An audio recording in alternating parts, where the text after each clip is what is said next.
Breaking news చూస్తున్నారు. Iran పై అణుయుద్ధానికి Israel sketch సిద్ధం చేసుకుంటోందా?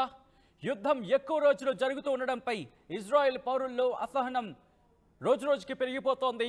యుద్ధాన్ని తొందరగా ముగించేందుకు ఇజ్రాయెల్ ప్రధాని కూడా ప్లాన్ చేస్తున్నారు. అయితే ఈ అంశానికి సంబంధించి ఇజ్రాయెల్ అధ్యక్షుడు బెంజమిన్ నెతన్యాహు దృష్టికి కూడా వెళ్ళినట్టుగా తెలుస్తోంది. దీంతో ఇరాన్పై అణుయుద్ధానికి దిగాలా లేక చమురు క్షేత్రాలపై దాడులు చేయాలా? ప్రస్తుతం ఇదే సందిగ్ధంలో ఇజ్రాయెల్ ఉన్నట్టుగా తెలుస్తోంది.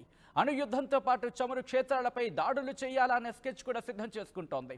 యుద్ధానికి వ్యూహ రచన చేస్తున్నారు ఇజ్రాయెల్ అధ్యక్షుడు బెంజమిన్ నెతన్యాహు, రక్షణ మంత్రి గలాంట్.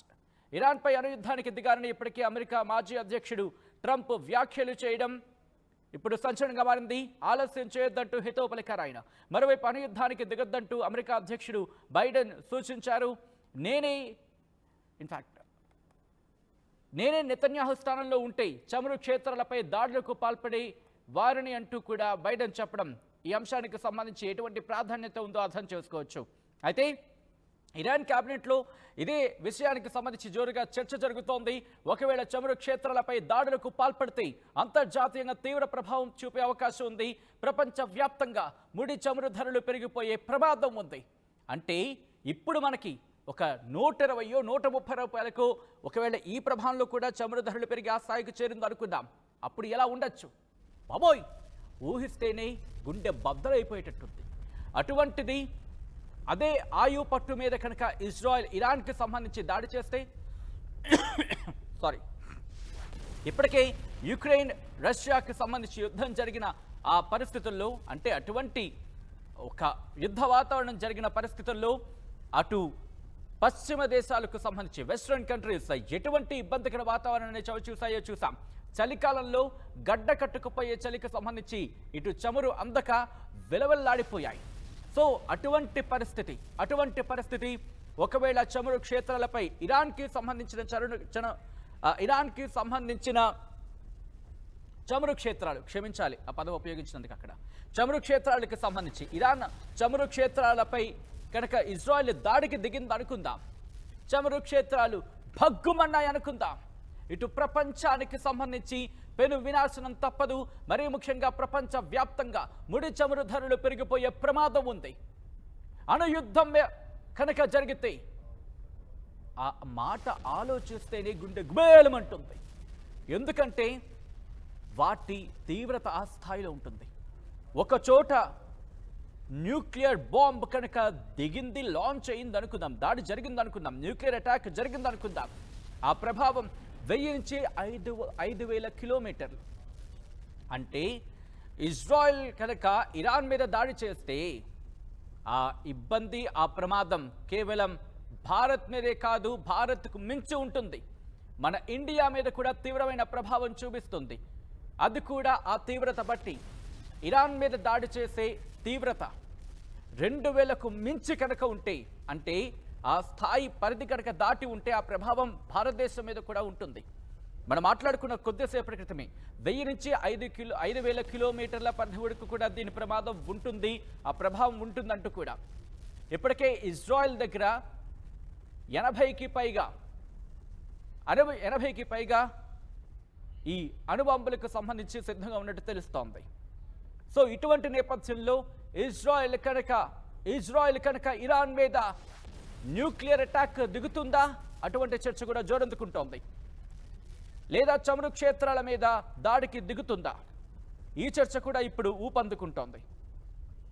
అయితే ఏమో గుర్రం ఎగరావచ్చు అన్నట్టుగా ఇజ్రాయెల్ ఒకటే చెబుతుంది. మరి ముఖ్యంగా తన పౌరులకు సంబంధించి ఎటువంటి ఇబ్బందికర వాతావరణం కలిగించినా దాని పరిణామాలు తీవ్రంగా ఉంటాయి, సహించేదే లేదంటూ చెబుతున్న ఇజ్రాయెల్కి సంబంధించి ఏదైనా చేయొచ్చు. ఎందుకంటే ఇరాన్లో ఇస్మాయిల్ హనియేను హతమార్చడమే దీనికి బెస్ట్ ఎగ్జాంపుల్. ఎందుకంటే ఎవరు ఊహించలేదు, ఎవరు ఊహలకు అందనిది. సో ఇటువంటి పరిస్థితుల్లో బెంజమిన్ నెతన్యాహు ఇరాన్ మీద ఎటువంటి దాడికి దిగబోతున్నారు?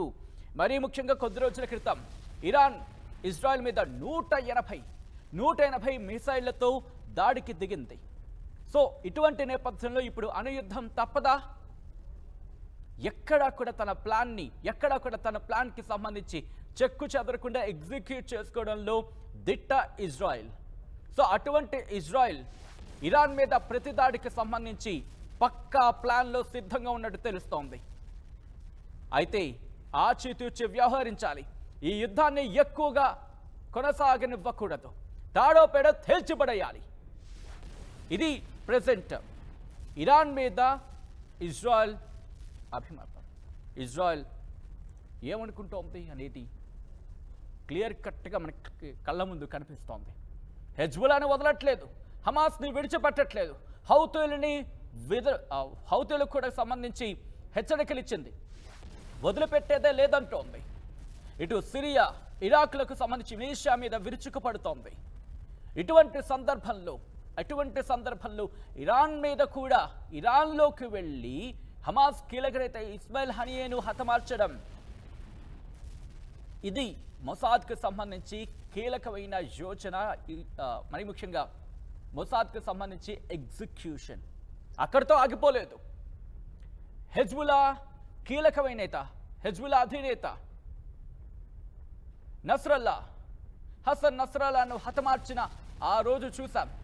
ఆ మరుసటి రోజు ఏ పేపర్ తిరిగేసినా హనియేని, ఏ వెబ్సైట్కి సంబంధించి న్యూస్ ఆర్టికల్స్ చూసినా ప్రపంచవ్యాప్తంగా ఫ్రంట్ పేజ్లో కనిపించింది హసన్ నస్రల్లా పేరే. దాదాపుగా అటువంటి హెజ్బుల్లా కీలక నేత ఇస్మాయిల్ హనియే మృతి తర్వాత, హమాస్ చెందిన ఇస్మాయిల్ హనియే హతమైన తర్వాత హెజ్బుల్లాకి సంబంధించి కీలక నేత నస్రల్లా పేరు ప్రపంచవ్యాప్తంగా వినిపించింది. అటువంటి నస్రల్లాను బీరుట్లోకి చొచ్చుకెళ్ళి, లెబనాన్లో బీరుట్లోకి దూరి డొంకల్లో ఉన్నా సరే హతమారుస్తామంటూ ఇజ్రాయెల్ తన మాటను నిజం చేసుకునే ప్రయత్నం చేసింది. ఆ రోజు ఎటువంటి పరిణామాలు చోటు చేసుకున్నాయో చూసాం. లెబనాన్లోకి దూసుకు వెళ్ళింది. రైట్, అలా అంత క్లీన్గా వెళ్ళిన తర్వాత ఎందుకు అటువంటి ఇజ్రాయెల్ ఎందుకు ఇప్పుడు అంత కామ్గా ఉంది? ఇరాన్ని ఎక్కడా టచ్ చేయట్లేదు, ఎక్కడా ప్రస్తావించట్లేదు. హెజ్బుల్లాని టార్గెట్ చేస్తోంది, హమాస్ని టార్గెట్ చేస్తోంది. ఇరాన్ విషయంలో ఎందుకు అంత సైలెంట్గా ఉంది? మనం సాధారణంగా అంటూ ఉంటాం, తుఫాన్ వచ్చే ముందు వాతావరణం ప్రశాంతంగా ఉంటుందని. అణుయుద్ధం రూపంలో ప్రస్తుతం ఇరాన్కు ఆ ప్రమాదం పొంచి ఉందా? ఇజ్రాయెల్ అటువంటి ప్లాన్ సిద్ధం చేసుకుంటుందా? వ్యూహ రచన మీద కాన్సన్ట్రేషన్ చేసిందా? అయితే ఇదే క్వశ్చన్ మార్క్తో మీరు ఎక్కడ చూసినా ప్రపంచవ్యాప్తంగా ఆర్టికల్స్ పెళ్ళుబుకుతున్నాయనే చెప్పుకోవాలి. ఎందుకంటే ఇక్కడ ఇరాన్కి సంబంధించి ఈ అణు యుద్ధం వైపు, అంటే న్యూక్లియర్ బాంబ్స్ ఉన్నాయా అనేది ఒక బిగ్గెస్ట్ క్వశ్చన్ మార్క్. ఎక్కడ కూడా డీటెయిల్ రావటం లేదు. ఇటువంటి నేపథ్యంలో ఇరాన్ ఎటువంటి రిటాలియేషన్, అంటే ఎటువంటి ప్రతిదాడికి దిగుతుందనేది కీలకంగా మారింది. ఇరాన్ని టార్గెట్ చేసుకుంటే ఒక్కసారే టార్గెట్ చేయాలి, ఒక్క టార్గెట్కే క్రాక్ అయిపోవాలి, అంటే ఒక్క దాడికే పూర్తిగా క్లియర్ అయిపోవాలి. ఇది ప్రస్తుతం ఇజ్రాయెల్ దగ్గర ఉన్న ప్లాన్ అనే చర్చ ఇప్పుడు జోరందుకుంటోంది. ఇరాన్ అణు యుద్ధానికి దిగబోతోందా? ఇది క్వశ్చన్ మార్క్. ఇజ్రాయెల్ కనుక అణు యుద్ధానికి దిగబోతుందని చెప్పి సంకేతాలు వచ్చాయా? ఇరాన్ తన దగ్గర ఉన్న న్యూక్లియర్ బాంబ్స్ని బయటకు తీస్తుందా? అసలు ఇంతకీ ఉన్నాయా? ఉంటే ఎన్నున్నాయి? ఇది తీవ్రమైన చర్చ. అణు యుద్ధం కనుక ప్రసక్తి వస్తే ప్రపంచ దేశాలు ఏం చేయబోతున్నాయి? ప్రపంచ దేశాలు అన్నిటి దగ్గర కలిపి దాదాపుగా 15,000 చిల్లర ఉన్నాయనేది ఒక అంచనా. అప్పుడు ఏం జరగబోతోంది? హిరోషిమా నాగసాకి లాంటి ఒక విపత్తుని ప్రపంచం చూడబోతోందా? అదెప్పుడెప్పుడో జరిగింది అని అనుకుంటే నిజంగా మనం కాస్త పొరపడినట్టే. అప్పుడెప్పుడో జరిగినప్పటికీ ఇప్పటికీ దాని ప్రభావం హిరోషిమా నాగసాకిల మీద ఇప్పటికీ ఉంది. సో అటువంటి నేపథ్యంలో ఇరాన్ మీద అణుయుద్ధానికి ఇజ్రాయెల్ దిగబోతోందా? వచ్చే వారమే కీలక ప్రకటన చేసే అవకాశం ఉందా? లేకపోతే సైలెంట్గా పనికానిచ్చేసే అవకాశం ఉందా? ఇజ్రాయెల్ విషయంలో ఊహించని పరిణామాలు ఎప్పటికప్పుడు మనం వింటూనే ఉన్నాం. అమెరికా మాజీ అధ్యక్షుడు డొనాల్డ్ ట్రంప్ కూడా ఇదే అంశానికి సంబంధించి ప్రస్తావించారంటే అర్థం చేసుకోవచ్చు ప్రస్తుతం ఇజ్రాయెల్ అడుగులు ఎటువైపు వెళ్ళబోతున్నాయనేది. ఇజ్రాయెల్ తన ప్రతి అడుగు కూడా ఆచితూచి వ్యవహరిస్తోంది. అయితే చమురు క్షేత్రాన్ని టార్గెట్ చేయాలి లేదా అణు యుద్ధం న్యూక్లియర్ బాంబ్తో అటాక్ దిగాలి, ఈ అంశాన్ని పరిశీలిస్తున్నట్టుగా ప్రపంచ వేదికలకు సంబంధించి ప్రపంచ వార్తాపత్రికలన్నీ కూడా ఈ అంశాన్ని ఫోకస్ చేశాయి అంటే అర్థం చేసుకోవచ్చు. ఇటు ఇరాన్ ఏం చేయబోతోంది? ఇప్పటికే ఇరాన్కి సంబంధించి అధ్యక్షుడు అలీ ఖమేనీ బయటకు వచ్చి మాట్లాడిన సందర్భంలో చేతిలో ఒక తుపాకీ, అది చాలా లైట్గా కనిపించింది. సో ఇటువంటి తరుణంలో ఇప్పటికే ఇజ్రాయెల్కు వార్నింగ్ ఇచ్చింది, ఇరాన్ కూడా వార్నింగ్ ఇచ్చింది. ఈ వార్నింగ్లు ప్రపంచ దేశాన్ని కలవరపెడుతున్నాయి. యుద్ధానికి ఇజ్రాయెల్ అధ్యక్షుడు బెంజామిన్ నెతన్యాహు, రక్షణ మంత్రి గలాంట్ వ్యూహ రచన చేస్తున్నారనే మాట వినిపిస్తోంది. ఇప్పటికే ఆ రోజు మీరు గుర్తుంటే కనుక ఇరాన్ ఎప్పుడైతే రాకెట్లు అదుగు ఆ విజువల్ మీరు చూడొచ్చు, బెంజమిన్ నెతన్యాహు పరిగెడుతున్న విజువల్స్. మరీ ముఖ్యంగా ఇజ్రాయెల్కి సంబంధించి ఇరాన్ ఎప్పుడైతే రాత్రికి రాత్రి దాడి చేస్తుందో వెంటనే ఆయన ఇటు బంకర్స్లోకి పరిగెడుతున్న విజువల్స్ని మీరు చూస్తున్నారు. అలాంటి బెంజమిన్ నెతన్యాహు మీకు కనుక గుర్తుండుంటే యుఎన్ సమావేశాల సందర్భంగా జనరల్ అసెంబ్లీలో ఆయన మాట్లాడుతూ ఆ తర్వాత తన స్టేట్మెంట్స్ మీరు చూశారు. ఒక మ్యాప్ ఇంకో మ్యాప్, రెండు మ్యాప్లను చూపించు ఆయన మాట్లాడిన పరిస్థితి. సో ఇటువంటి నేపథ్యంలో ప్రస్తుతం బెంజమిన్ నెతన్యాహు ఏం చేయబోతున్నారు? ఒక్కసారి ఆ పక్క విజువల్ మీరు చూస్తున్నారు, అదేదో రాకెట్ కాదు, అది న్యూక్లియర్ బాంబ్ రిప్రజెంటేషన్ వీడియో మీరు చూస్తున్నారు. ఒకవేళ న్యూక్లియర్ బాంబ్ అలా వదిలిన తర్వాత అలా ఒక్కసారిగా బ్లాస్ట్ అవుతుంది. అయిన తర్వాత ఆ ఎఫెక్ట్, ఆ ఇంపాక్ట్ మీరు చూడొచ్చు. ఇలా ఆ విడిచిన బాంబు క్యాపబిలిటీ బట్టి 1000 నుంచి 5000 కిలోమీటర్ల వరకు కూడా దాని ప్రభావం ఉంటుంది. ఏ స్థాయిలో ఉంటుందంటే ఆ ప్రాంతంలో సూర్యరశ్మి రాదు. ఎందుకు రాదు? ఈ తరుణంలో కనుక ఇటువంటి సందర్భంలో ఇప్పుడున్న జనరేషన్కి సంబంధించి కావచ్చు, లేకపోతే ఇప్పుడున్న టెక్నాలజికల్ ఎరాలో ఇప్పుడున్న సిచ్యువేషన్లో ఎక్కడ చూసినా దాదాపుగా కాంక్రీట్ జంగలే. అటువంటి పరిస్థితుల్లో ఒక్కసారిగా న్యూక్లియర్ బాంబ్ పేలిందంటే ఎక్కడికక్కడ అవన్నీ ఫట్ ఫట్ ఫట్ ఫట్ ఫట్ ఫట్ పేలిపోతాయి. మొత్తం పిండి, ఎంత కాంక్రీట్ జంగల్ కూడా పిండి అయిపోతుంది. ఇది ధూళిగా ఏర్పడి ఆకాశంలో ఒక లేయర్గా ఫామ్ అయిపోతుంది. కొన్ని రోజుల వరకు ఆ ధూళి అలా కంటిన్యూ అవుతుంది. ఆ సందర్భంలో సూర్యరశ్మి ఒక్క ఇంచు కూడా దిగే అవకాశం ఉండదు. సో ఆ ప్రాంతం అంతా కూడా పెను విషాదం నెలకొంటుంది. కొన్ని వందలాది మంది, కొన్ని వేలాది మంది చనిపోతారు. దాంతోపాటు ఏం జరుగుతుంది? రోగాలు ప్రబలే అవకాశం ఉంటుంది. పుట్టే పిల్లల మీద ఆ ప్రభావం ఉంటుంది. పంట పండదు, నీరుండదు. ఇంకా చెప్పాలంటే ఆ ప్రమాదం ఇంకా తీవ్రత పెరిగితే మంచు కాలం మనం చూసినట్టు ఉంటుంది. ఎందుకంటే సూర్యరశ్మి రాదు కాబట్టి అక్కడ మైనస్లోకి వెళ్ళిపోతుంది ఉష్ణోగ్రత. అప్పుడు గడ్డ కట్టేస్తుంది. ఇంకా ఏం జరుగుతుంది అనేది ముందు మాట్లాడుకున్నాం. ఒకసారి విజువల్స్ చూద్దాం, ఎటువంటి ప్రభావం ఉంటుంది ప్రెసెంట్ యుద్ధ వాతావరణం అనేది.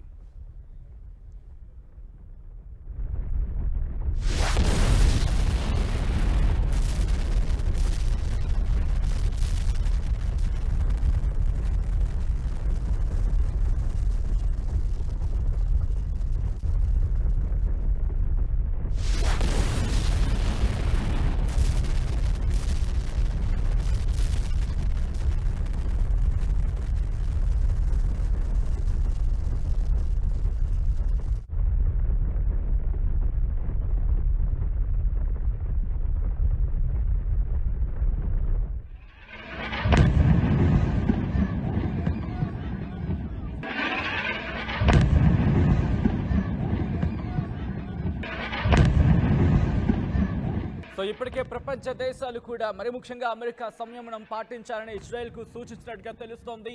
కానీ ఇజ్రాయెల్ వ్యవహారం గత కొద్ది రోజులుగా మనం గమనిస్తూనే ఉన్నాం.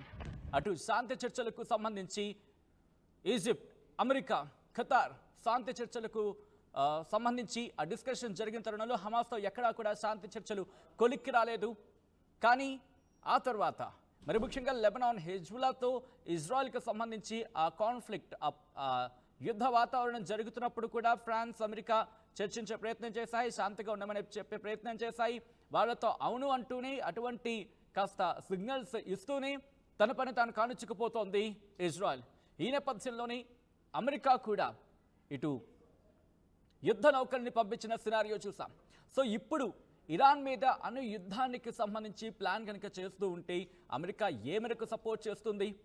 అటువంటి ప్లాన్లోకి వెళ్లే ముందు అమెరికాతో మాట్లాడే ప్రయత్నం ఇజ్రాయెల్ చేస్తుందా, లేకపోతే ఇండివిజువల్గా వెళ్లే ప్రయత్నం చేస్తుందా? ఒకవేళ అమెరికాతో మాట్లాడే ప్రయత్నం చేసినప్పుడు అమెరికా ఒప్పుకుంటుందా?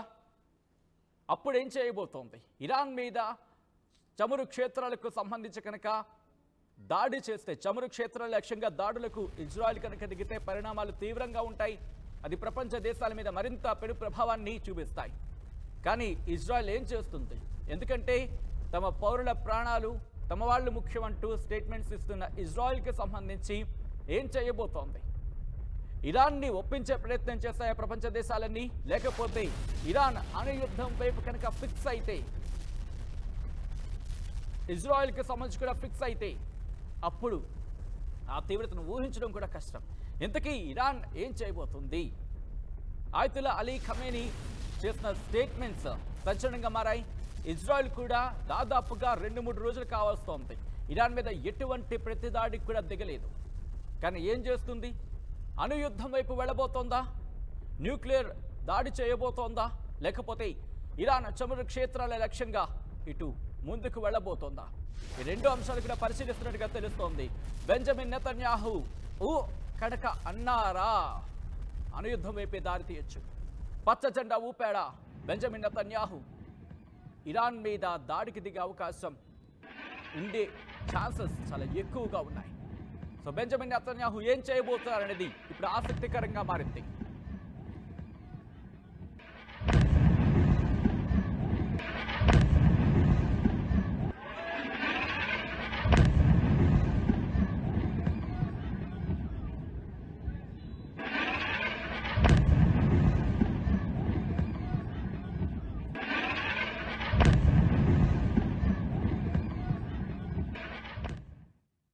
రే ఇన్నరా మాంగళ్య షాపింగ్ మాల్ లా ఏం కొన్నా స్పాట్ గిఫ్ట్ ఇస్తుర్రంట రండిగా. మాంగళ్య షాపింగ్ మాల్ లో దసరా స్పాట్ గిఫ్ట్ పక్కా. ప్రతి 1000 రూపాయల కొనుగోలుపై ఖచ్చితమైన స్పాట్ గిఫ్ట్. ఈ ఆఫర్ అక్టోబర్ 1 నుంచి 11 వరకు మాత్రమే. మాంగళ్య షాపింగ్ మాల్ తెలంగాణ. రే ఇన్నరా మాంగళ్య షాపింగ్ మాల్ లా ఏం కొన్నా స్పాట్ గిఫ్ట్ ఇస్తుర్రంట రండిగా.